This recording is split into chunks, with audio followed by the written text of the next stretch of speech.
আল্লাহ তুমি তাদের উপরে গজব ফলাও যারা ইসলামিক ভিডিওগুলো দেখা উপরে টান মাইরা চইলা যায়, লাইক কমেন্ট শেয়ার না কইরা নাচ গানের ভিডিওগুলো মনে মনে খুঁজে আর নামাজ পড়তে পাইরো নামাজ পড়ে না, তাদের উপরে আল্লাহ তুমি গজব ফলাও।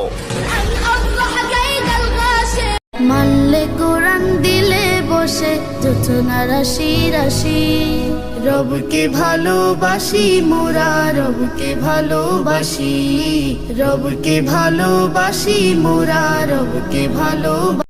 আল্লাহ তোমায় ডাকার মতো ডাকতে জানি না, তাই কি তুমি দাও না সাড়া, বুঝতে পারি না আমি, বুঝতে পারি না।